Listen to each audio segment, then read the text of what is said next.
Our speaker this morning is Heather D. from Lake Havasu. And instead of listening to me anymore, I'm just going to have her come up and start the meeting. Excellent.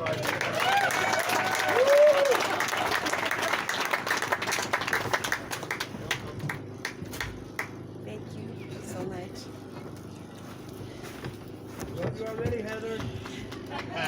Oh, I just want to start crying right now. I don't know what's wrong.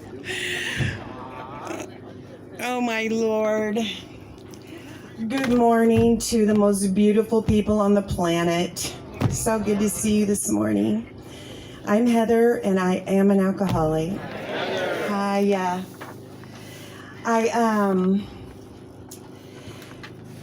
I had so much fun this weekend, and I need to just extend an appreciation to JR for asking me to come speak this morning.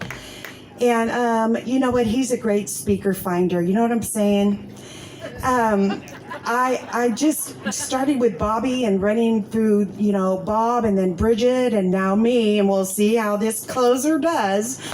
I just feel like we live in this beautiful miracle bubble, and we're all gonna have to go home later, and I just don't want to. I'm gonna move in here. I live in Havasu, which is the hottest place in the nation, except for Death Valley. I'll tell you a little bit about that, but I love my husband, and he needed to move somewhere hot when he retired, and so there I am. So it's so beautiful up here. I just love it. All right. I want to also recognize this, that between Bobby, he's my Havasu teammate, Bobby, and then Bob, and then Bridget, and now me, our time totals over 160 years of sobriety.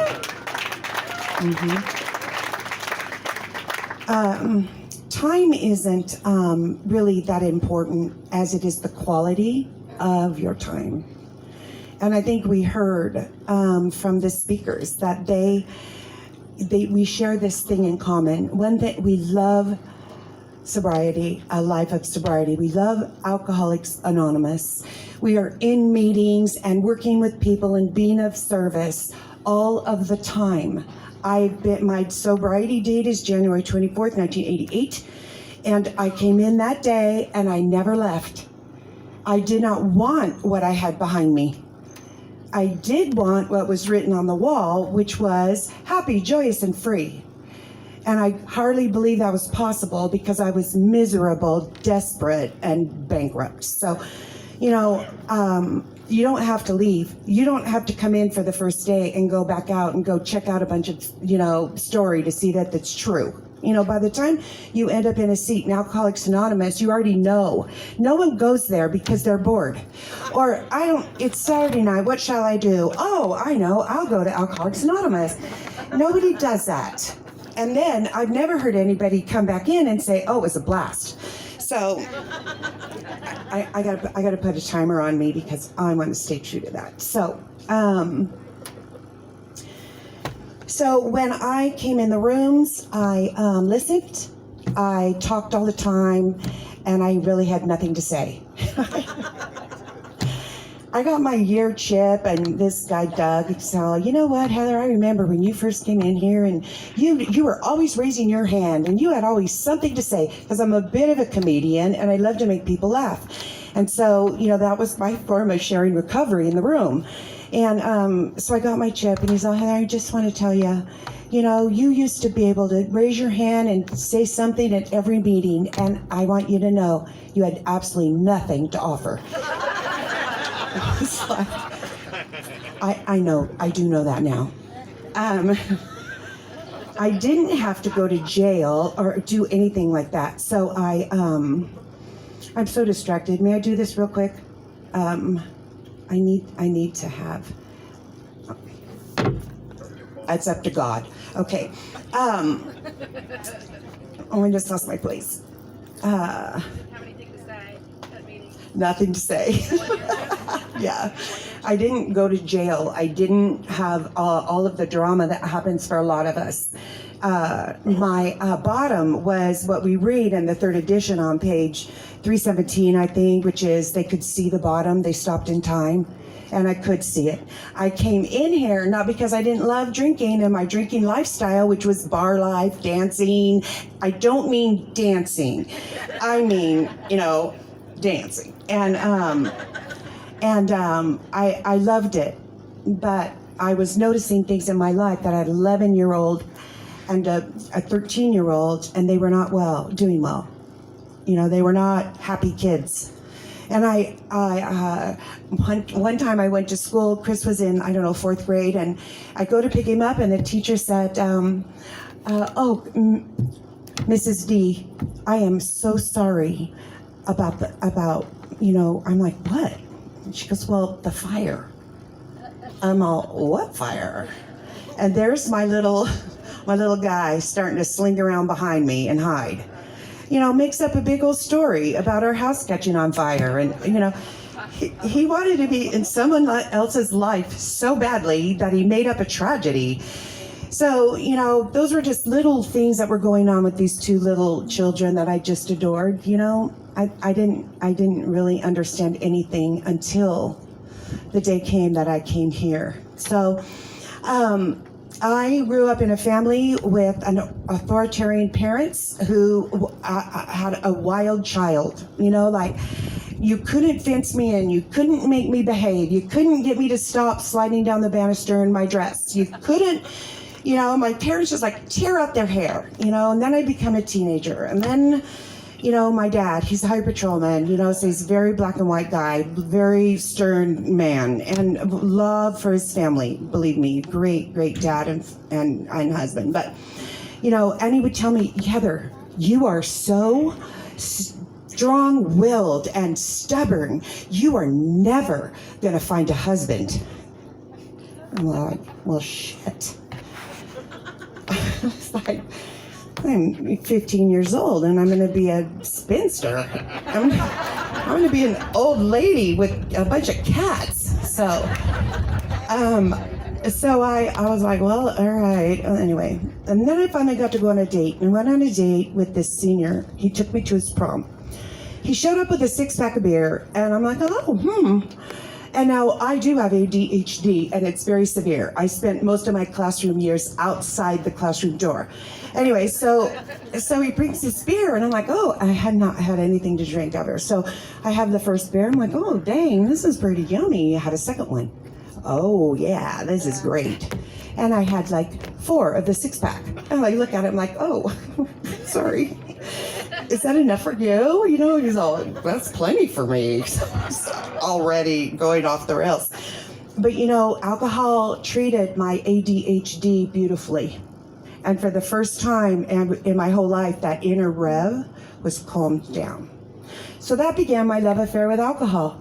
My dad moved us the end of my freshman year from the beach, which was Santa Barbara Paradise, to Woodland, California, in the middle of the dusty agriculture valley hell of California.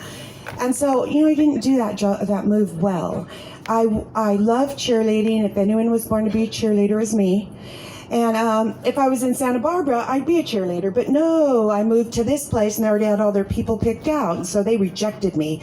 Oh no, don't do that to this alcoholic. So I basically gave all of them the bird finger.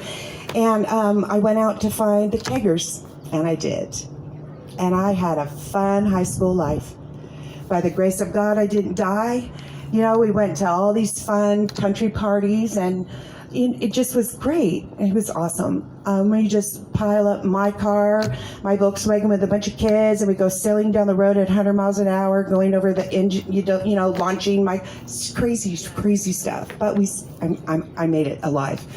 And so, that began my life with alcohol. When I graduated, I ended up being asked by this super cute boy. He's so cute. Blonde hair, blue eyes, had a job. He didn't live with his mother. And he was very taken with me, and so when I dated it in November, and by January, he asked me to marry him. And I, remembering what my dad said, I counted up all the qualifications: cute, clean fingernails, job, hot truck. Yes, I'll marry you. And so in August of 1973, we got married. So there's a lot of story in all that, and I don't have time to tell it all to you, but I will tell you we're still married, and 50 years this last year. So yeah. He's truly the love of my life and the person that I think about murdering every day. So apparently he feels that way about me too. So okay, still alive. So I want to move into the heart of the matter, if I might. So when I went into Alcoholics Anonymous, finally, I find myself in a meeting, and I happen to really like the people. Like this first or second meeting I went to, this old timer tells this story about they were out drinking in the countryside. You know, they had to go pee, and so in the dark they pull over on this side of the road, and this door open up, and these two guys end up falling out of the car and down into a ravine. Just like that. And the whole room busts up laughing. I'm like, oh my God, my people. It's the funniest thing I ever heard. I'm like, oh my God, don't laugh. That's what Al-Anons do. They just hear our funny things and they're like, oh, Jesus. Dude, no idea. And I love them so much for that. They're holding the line, things. So I ended up in this room, in this life, and I met this gal, and I asked her to be my sponsor, and every time we got together, we would talk about her man problems and read a little bit in the 12 by 12. Let me just tell you, I was not doing well. I was just like, this just doesn't seem right. Is this right? I don't understand. And so about 2 years into this misery, I'm talking to a dear friend of mine. She has a year of sobriety. And I'm just whining, crying, and complaining. I'm like, I am never going to make it. This is stupid. First of all, Serenity is boring as hell. I had to give up my dancing shoes for this. I'm just like, oh my God. And so she goes, Heather, don't you know that you can match calamity with serenity? And that is the most brilliant thing I've ever heard. Where did you hear that? And she goes, it's in the big book. Oh, I'm like, oh, okay. I haven't even opened that thing. I don't even know what that is. And so she talked to me about her process for steps and the systematic way that she would guide people through the steps. And so I said, well, will you help me with that? And she said she would. And so she lived an hour and a half from me. We met in the middle, and we began the journey that would be the cornerstone of my beautiful sobriety today. So to really start us out of There Is a Solution is this paragraph, and it said, the great fact is just this and nothing less, that we have had deep and effective spiritual experiences which have revolutionized our whole attitude toward life, toward our fellows, and toward God's universe. The central fact of our lives today is the absolute certainty that our Creator has entered into our hearts and lives in a way which is indeed miraculous. He has commenced to accomplish those things for us which we could never do by ourselves. Now, in my time that I had, 36 years, I got 13,033 days. Those are God's days. Those are only possible because the miracle of Him in my heart has kept me sober this entire time. He is the central fact.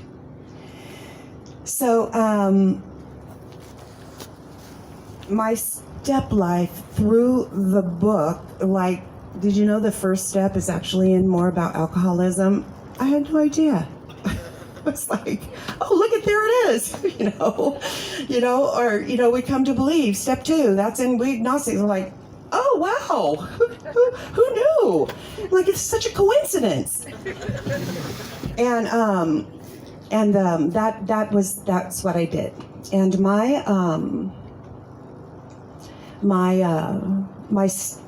journey through that was in a specific period of time. She said, you have 1 week to write your 4th step. That's it. You're not carrying that thing on and being in all that shame and suffering any longer than a week. And like, what if I don't remember everything? She said, we'll come back to it. But let's just get this piece out of the way. And so that's how we did that. We don't mess around with that stupid step. We get into it and we get on with it. And then the 5th, of course, is the shame slayer step. When you sit down with another person, you tell them all that crap, and they just nod at you and give you that knowing grin. Did that too, did it worse. You come out of an experience like that transformed. I carried so much shame with me. Shame-based Heather. Now, that person wants to rise up and get in my face every now and again, but I remind it who it is, and it is behind me. That's behind me. This is the new creation, the new transformation that the steps did. Because if you start in Doctor's solution, where it begins to tell us what's wrong, a phenomenon of craving. Well, that was helpful, right? Like, I cannot drink just 4 years of controlled drinking and failing every damn day. Another hangover. Like, what in the hell is this? I don't get this. We learned that there's something else going on just beside willpower. Even though I'm a strong-willed kid, I could not will myself into sobriety. In fact, if that was even possible, none of us would be sitting here. There's something about coming to the end of yourself and all that you have, that you have to just effing give up. I give up. I can't do it. And here we find ourselves in the solution. And the miracle, isn't it amazing? Yes, amen to that. Miracle. Right on, puppy. Oh yeah. That's right. So I have qualifying story. It's my drunk part, I always ask God, help me do this in a way that I'm sober after 30 minutes, And my drunk-a-log had a lot of pain and shameful shit in it. And I felt just hopeless that it was never going to be different and never going to be okay. It was never going to be anything else, to the point of wanting to just kill myself. Is this it really? My children will be better off without me. I cannot get it together. I cannot do the simplest thing of drinking 2 beers of a night, and the more I tried, the deeper and darker it went. I don't really understand. So we learn in the doctor's opinion that we have this allergy, whatever you want it to be. I think the disease that it is now diagnosed at is perfect. It will take more than just, good thinking to get myself out of it. We have a peculiar mental twist. I'm like, I am so handicapped, I should qualify for that blue square. You know what I mean? I see these people with these blue square, they drive right up and they get out with their crutches, and all I can think is, you lucky people. So that's how I think. That God fixed that. So, and emotional rearrangement, that's all really good information. And the steps are going to take us through to a place to where we're told that we can go anywhere for any reason that we want, as long as it has purpose. And we never have to be afraid, or we recoil, but we're never afraid of it again. And we can do whatever we want, because we now have, we no longer have an alcoholic mind. So that's kind of that's kind of a big thing to say. You know, like, really? Is that even possible? But the steps will take you there. And that's what it did for me. There was a lot that had gone on with my husband and I. We fell in love drinking. We fell in love listening to music out in the country. And, you know, I got really good at throwing my beer bottle at a sign, just nailing it. And, you know, and that served us for quite a long time, and then it didn't. And then he took a job. He was hauling lumber, and so he was gone 6 days a week. And this is where the turn in my drinking came. I was home alone with 2 kids every day, all day. He would come home. He's a very meticulous man, so his Peterbilt had all this chrome on it that had to be polished and washed and ready to go on Sunday. So my life was about him gone. He comes home, we go out to dinner, he falls asleep in his salad. You know, the next day he washes his truck. Then he goes across the street with all the fellas to the bar named The Happiness Is. And there he sit. So I tried all kinds of things to get him out of that damn bar. And many times it would be calling somebody, can I drop the kids off for a little bit? They're like, why, do you need to go deal with Joe? I'm like, yes. And so I dropped them off, I'd go to the bar, and there he is. And I mean, we just had this final fight. And I'm like, that's it, I am so sick of this and done with you. And I rip off my first wedding set, you know, throw it. And they are, to this day, in the ditch beside The Happiness Is. So, oh my God. And so, you know, we just continue to work our way through all of that stuff. And then the worst thing. One day we went to have pizza with the kids. We're drinking beer, the kids. I mean, Joe and I are great friends. We love each other, blah, blah. But we, you know, a couple of pitchers of beer, and then his boss's wife calls. She goes, you know what? We think your little Jamie lost driver Jimmy's keys, and you need to get back over here so she can find them. Now, you know what? Don't you do that to my kid. So we pack it up and we go back there and we get out, and she starts on my 3-year-old, and I'm like, oh no, you don't. And so it's a big thing, and my husband's freaked out. So what does he do? He tells me, get in the car. And I'm just now my zero on him. Anyway, so the keys, Jamie never touched the damn keys, you know, all this to do, but did I handle myself well? Not exactly. And so I'm in the car, and now we're going home, and we're in the country road, the hills, rolling hills. He's doing like 45 miles an hour. And he says something to me, and I'm like, I am so pissed off at you. I can't even stand it. You need to let me out. Stop this blazer and let me out. You know, and he wouldn't do it. And I'm like, oh yeah, all right, okay. Open the door, out I go. Into my ditch. So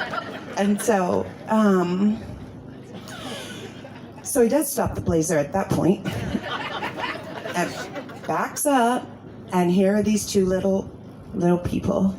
Their little faces, their little eyes are big. You know, their mom's all cut up. It's terrible.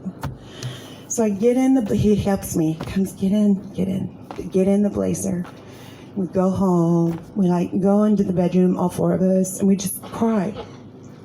It's just like the worst thing in the whole world. And we're just like, we knew then that we had to do something about this.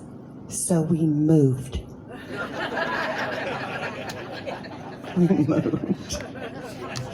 8 hours away. Oh God. So we moved.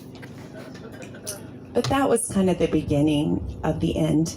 And my journey would be about practicing controlled drinking unsuccessfully, to the point where I just couldn't do it one more day. And I knew this old timer, and he goes, go to a meeting, don't drink today, and call me tomorrow. Can you do that? Well, just for today. I'm like, I can do it. And I could. Of course, any of us can do that, by the way. We can all pull 24 hours together. So I called him the next day, and like, what do I do now? He goes, go to a meeting tonight, don't drink today, and call me tomorrow. I'm like, oh yeah, this is going to keep going like this, isn't it? And so I did do it. And within about 30 days, there was a measure of dignity that began to stir about in me. And it was moving against this incomprehensible demoralization. And it caught my attention. And all of my whining about how much I loved my drinking life, which was really not at all good at that point, it began to quiet a little bit. And I started to do the things I was told. Rarely have we seen a person fail who's thoroughly followed our path. Pretty much guarantees get you to the other side of this thing. So that began my sobriety, but I had like these increments of time, and then my life would begin, right? Alcohol just is the surface of the biggest problem, which is who? Me. My thinking, the way I handle problems and ideas, the self-centeredness and selfishness that I am about. Now, the big book says that's a we, so that would mean us. That's our biggest battle, is figuring out how to not live so self-centeredly, making the whole world's all about me. Like, I woke up one day in sobriety, I'm like, oh my God, the world does not revolve around me. I was so disappointed to find that out, Like you just you craft everything, you set all the people in play so it suits you, so you can be comfortable, so you can be okay, And if one of those things gets out of order, there's hell to pay for that, That is no way to live. And who knew? Who knew that there was something else? So here we are in this great theme of miracles, the age of miracles, and isn't it great that it's still with us? Yep. That every day of my sober life is about the miracle occurring, the power greater than me doing something that I cannot do for myself. Why don't I let it? Even in my darkest pain and my darkest hours, and my husband, who I adored so much. I quit drinking and he started drinking as stupidly as we used to, and so I'm just like, all right, that's enough of you. Why would a sober woman like me be in relationship with a drinking man like you? Getting on his motorcycle, riding to Tony Plog's house, drinking beer all day, and then riding home. I'm so sober now. I know how stupid that is. And so we did separate. He's like, all right, good, we're done. Goes get an apartment. Now, he's the neat guy, and I'm the messy. So his apartment is like all perfect. He has black placemats, and, the kids go over there 2 times a month, which, by the way, made me go, I love divorce. Oh, my God. These teenagers are somewhere else 2 weekends a month. And so, but they would come home and they go, Mom, you know what? Those Kroger cheese things you buy are so awful. Our dad has better cheddars, so much. So I started to date him, and so in our time apart, I find out he's gone to Denim and Diamonds and he's learned how to country western dance. And that was kind of a sweet surprise. He's like, you want to go on a date? Let me take you dancing. I'm like, okay. And so we get out on the dance floor, and pretty soon, it's so cute. It's a quick slide. You guys know how to dance that kind of dancing. It's so we're on the dance floor and we're doing it. And I'm like, oh my God, you can lead. And then Yuri says, yeah, oh my God, you can follow. But here's the best part. So he has to count it out. Quick, slide. And then he starts to sing the song absentmindedly. And we're just like, quick slide, quick slide. Stop singing. Just count. Oh my God. And so those were times that we began to enjoy each other's company again. And he wouldn't drink when he was with me. It was awesome. So then I started to spend the night at his apartment. Okay, well, that was great. And then it dawned on me, after 6 months, this guy's got a really good deal going on, His super neat house with his black placemats, folding his own laundry. His underwear, when he folds his underwear, they look like tamales. They're these neat little things. It's like, oh, look at your tamale drawer. Oh my gosh.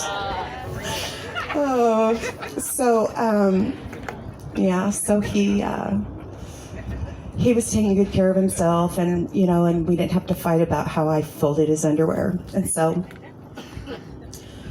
I finally told him one day, I said, I have nothing but love for you now. I don't even hate you anymore. I totally see that you're doing what you need to do for you and being who you need to be for you. And without any animosity or any anger or any, in my heart, I wish you well, but I need to change this story. I need to get a small house. I need to get something manageable with my kids, pay less rent so that I can afford to get them better cheddars. And a real Christmas tree instead of I cut out this cardboard thing and I put foil around it and I clipped on lights. I'm like, there's your Christmas tree. It's like, oh, that is so lame, Mom. So anyway, and so within a half an hour he was at my house. And he's all, well, I've learned this in the last 6 months. You are worth more to me than a beer. And I want to come home. I'm like, okay.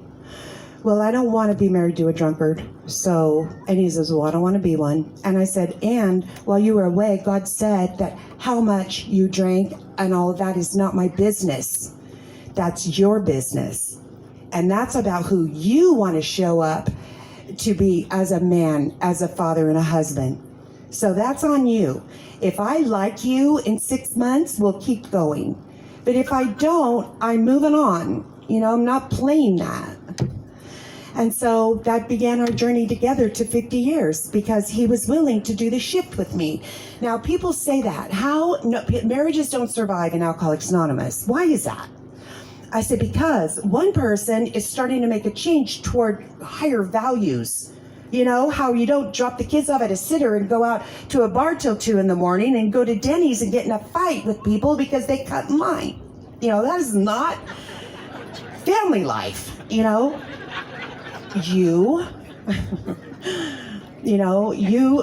honor your own needs, your own self, you honor your family, and you honor, the values that make that all something worth having.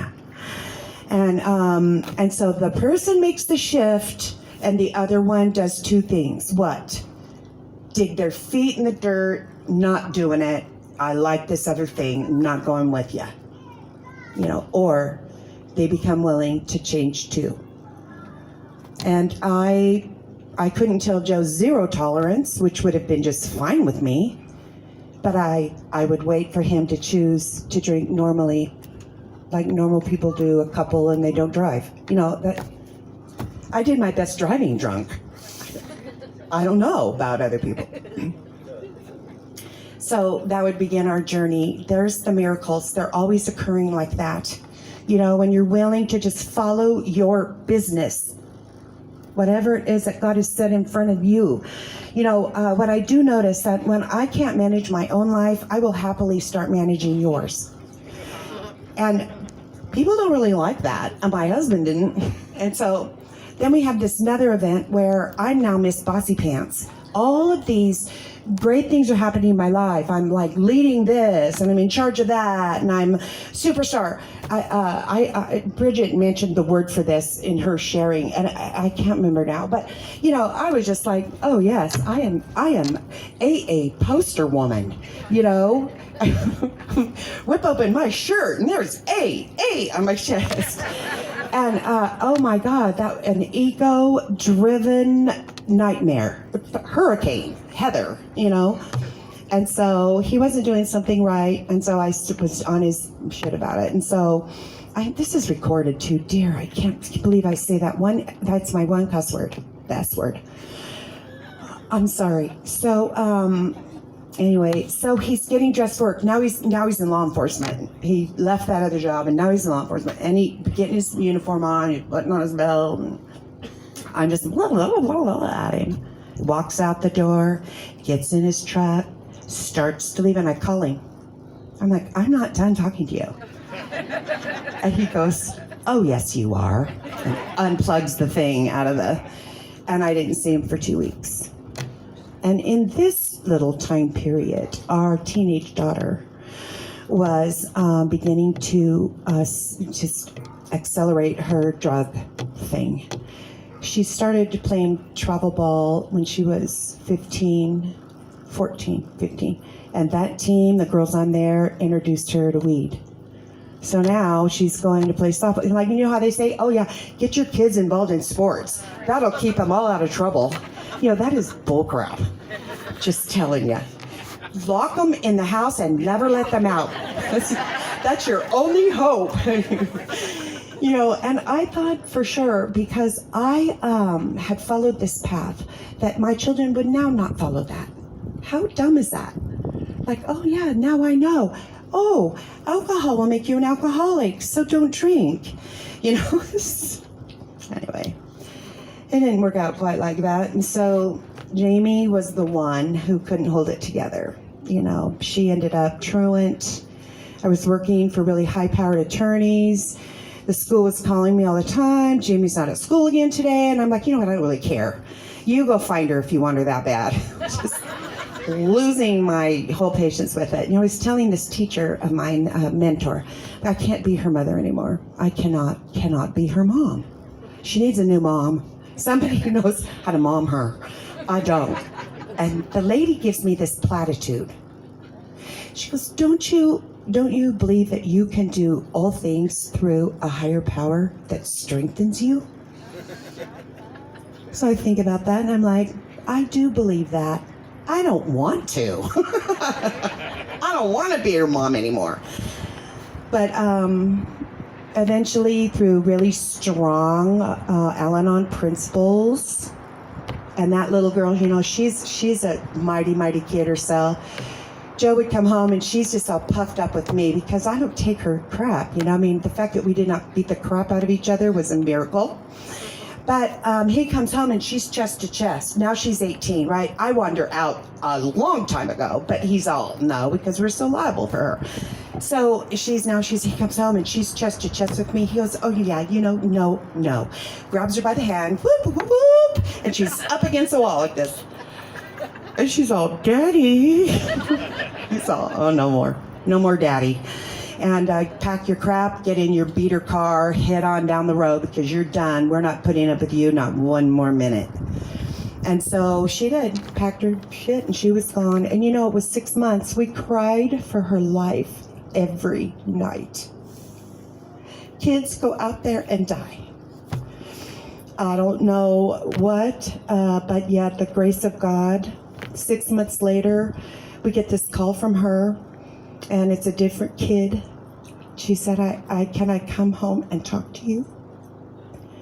And I'm all right, sure. If you're going to be in this respectful tone space you're in, yes. And so she came home and she says, you know, Mom, you don't know this, but I'm a meth head. I don't even know what that really means. And she goes, well, don't you remember I'm up in the bathroom cleaning it with a toothbrush? Didn't that seem weird to you? Now that you mention it, I'm like, what is she doing? What is wrong with her?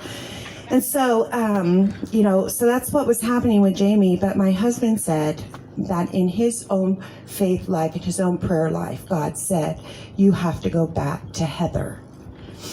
You have to go back if we're going to save Jamie. And so he did. And believe me, I was devastated when he left because I knew what I did. I knew everything I did. And I left this message on this phone that it was all, hi, this is Heather.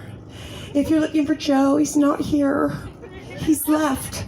And I don't know where he is or if I'm ever going to see him again. So call someone else.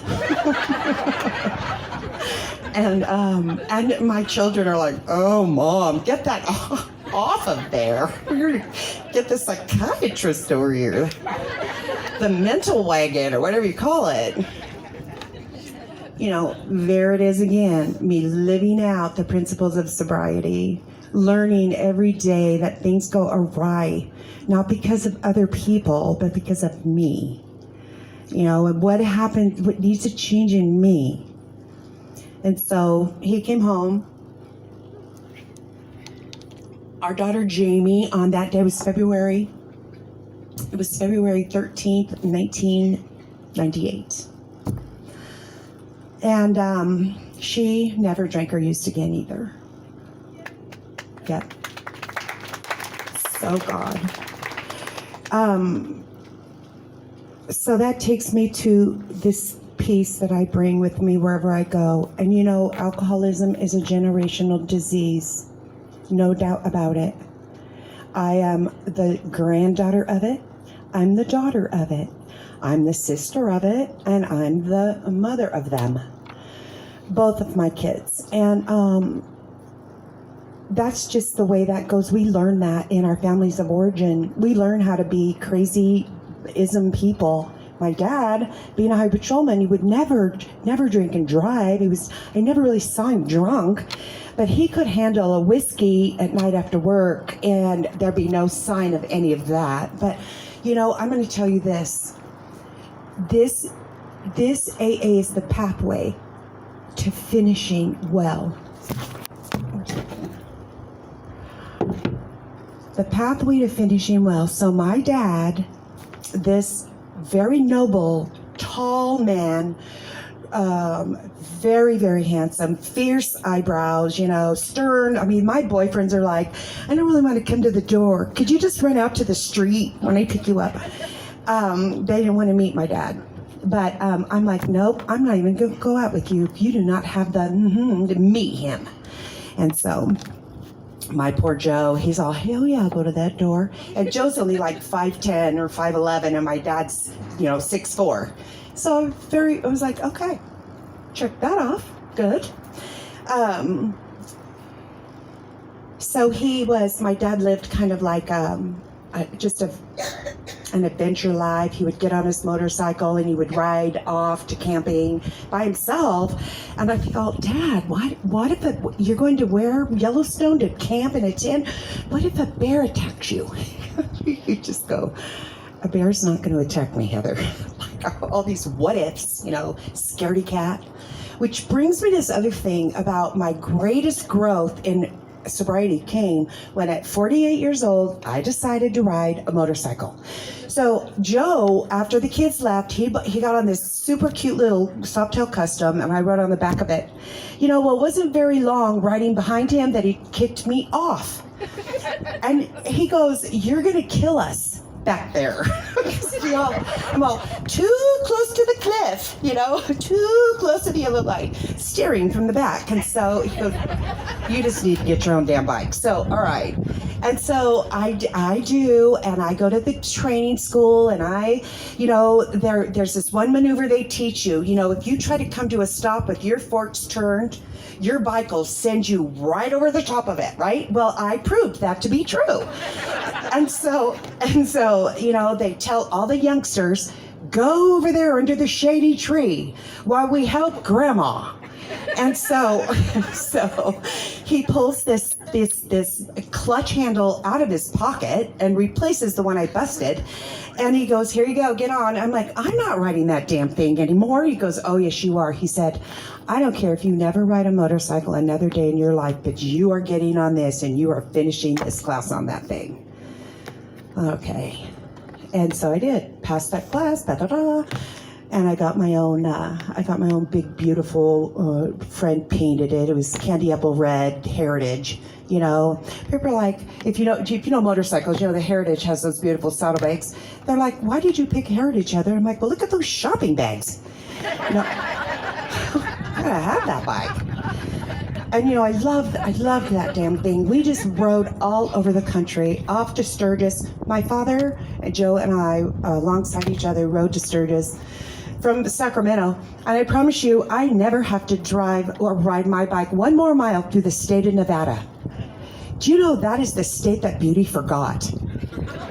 Or maybe it's just the Willamucca Road. I don't know, but it was hot, dusty, dirty, nowheres. But but I love. Oh, look, we're in the Bighorn Mountains or whatever that mountain range is. Oh, and look, it's a Mesozoic period, prehistoric period. All these fossils, dinosaurs, and that just intrigues the crap out of me.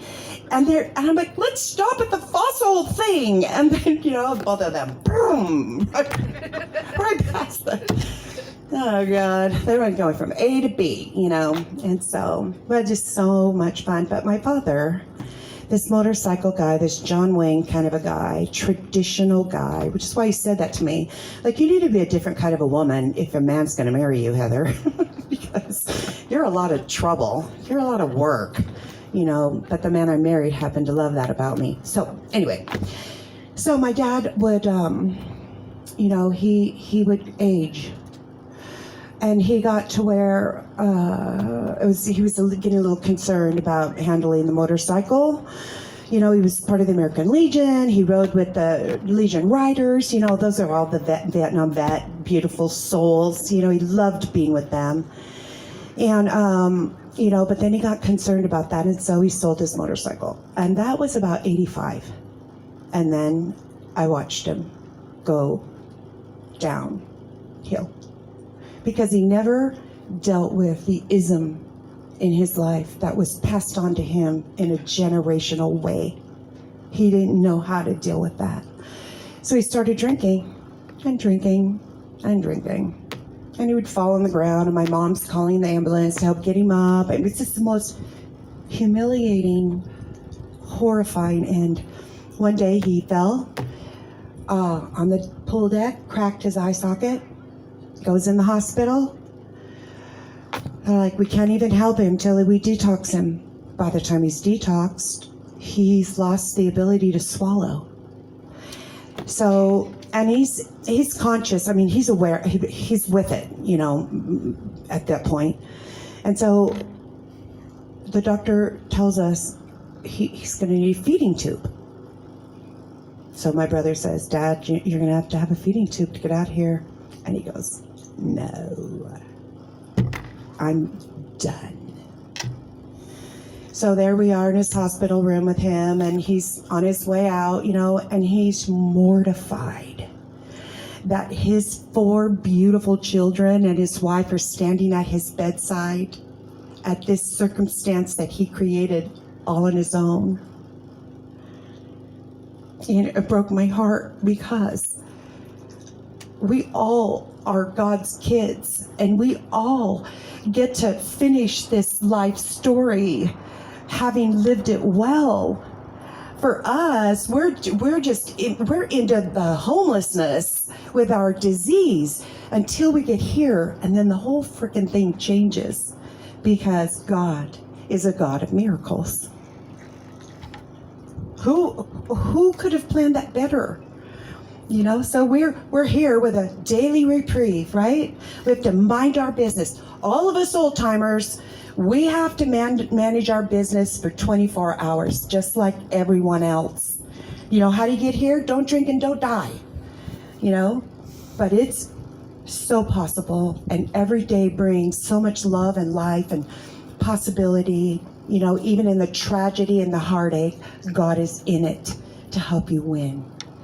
So I think I'm all done here. So my life is a God-driven, Spirit-driven, God-protected life. I have this because of God, who is to me. And the God of my understanding is benevolent. He's good, kind, full of grace, mercy. Those are the traits of God as I understand him. There is no room for perfection, only room for trying, and caring one day at a time. And in our world, we have all the tools we need to stay sober. We don't have to ever drink again. Get to a meeting, build your friendships, be a good fellow in the fellowship, be of service, stay connected every day. Be with happy, joyous, and free people. Don't be with the whiners and complainers. Don't just know that there's so much hope in this program. It's a program of generational healing. My adult children both have children who are on the spectrum. Our 18-year-old granddaughter was diagnosed with autism in high school. She looked like an incorrigible child. Really, she just had autism. And mentally, she didn't have any idea what all these people were up to. You know, they didn't make any sense. Like, they have to learn how to do social cues. And so that she learns about sarcasm. So she would tell my husband, she would say, "Papa, was that sarcasm?" He's all, "Yep. Good girl."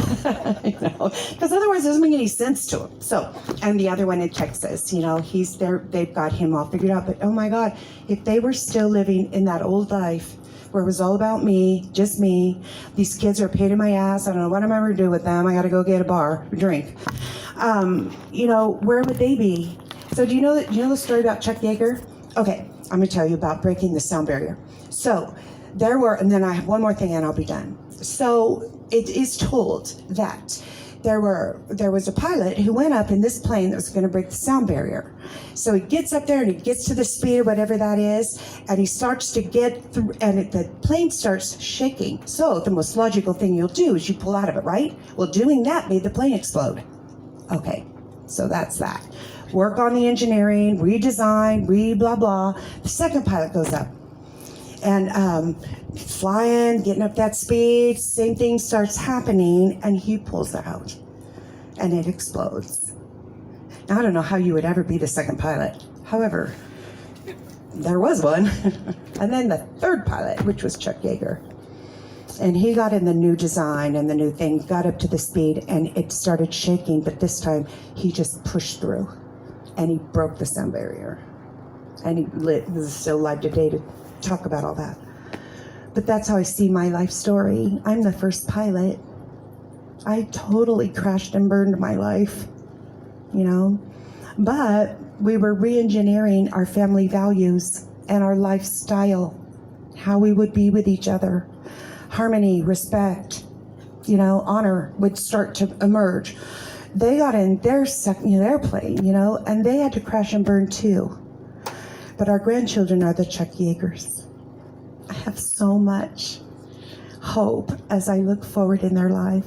I'm not going to tell you they're not going to be addicts or alcoholics, because chances are that is alive in them, just needs a drink. But we taught them how you get out of it. And so it's about generational healing. So don't give up. Even if your kids are out running amok, you stay the course. Because they're going to get sick of that. And they're going to know. I'm going to give you a couple pointers. Don't ever shame them. Don't badger them and berate them. Speak into their life. Yeah, no, I can't give you any money. But you're resourceful and whole and smart. And I know you're going to figure this out. And I'm right here cheering for you. And I cannot wait for the day that you walk in the door sober for Sunday dinner. And we laugh and reminisce and enjoy life on life's terms together. Don't give up. Stay the course. All right. No, I'm not done.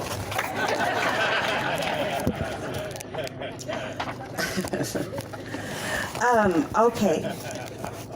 So, the spiritual life is not a theory. We have to live it.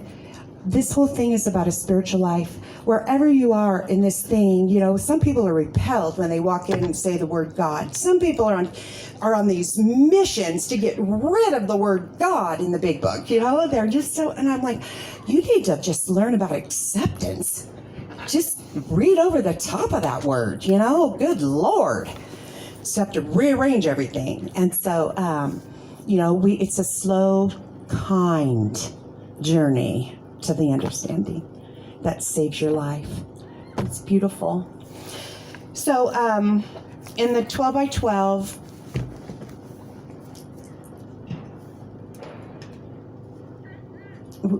we get the gift of this beautiful thing by St. Francis of Assisi. He's the monk with birds on his head. You know who I mean. He was actually a nobleman. And the folklore is true, but I don't know if all these details are true. If I get something wrong, you need to take issue with it. Tell JR. He was on his horse, a merchant on his horse, and here's this leper alongside the road, and he's overcome and compelled to get off his horse and go hug him. That was his spiritual moment, his spiritual awakening, that life was so much more than how much money I could make. So St. Francis went on to be this beautiful mystic who just saw spiritually so deeply and magically, you know, it's very cool. But he writes our prayer that's in step 11 of the big book, and I'm going to close with that because, you know, the world's at war, and we don't know how to help them not do that, but then we can't even do that in a business meeting. You know what I mean? We can't even change the time of the meeting without a big, you know, to-do. Better be at the meeting next week because we're going to vote on changing the time of the meeting. So, you know, who I am and how I show up, that's what I care about. And I need to be intentional about the things that I want to happen in this world. And so St. Francis writes this prayer, and I'm going to read it this morning. It says, Lord, make me a channel of thy peace. Where there is hatred, I may bring love, that where there is wrong, I may bring a spirit of forgiveness, that where there is discord, I may bring harmony, that where there is error, I may bring truth, that where there is doubt, I may bring faith, that where there is despair, I may bring hope, that where there are shadows, I may bring light, that where there is sadness, I may bring joy. Lord, grant that I may seek rather to comfort than to be comforted, to understand than to be understood, to love than to be loved. For it is by self-forgetting that one finds. It is by forgiving that one is forgiven. It is by dying that one awakens to eternal life. Thank you.